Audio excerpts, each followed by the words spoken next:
When you need to go big, go with the Okuma MCR-A5CII double column machining center.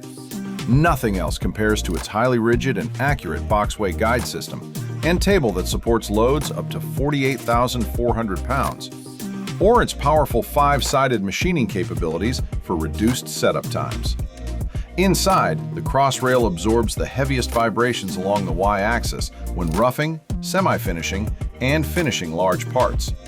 So with up to 6,000 RPM, the square ram-type spindle head enables stable cutting over the entire travel range. 2 auto attachment changers and a full array of attachment heads turn this double-column machine into a highly adaptable innovator with endless productivity potential. Just like the 80-tool automatic tool changer also reduces non-cutting time.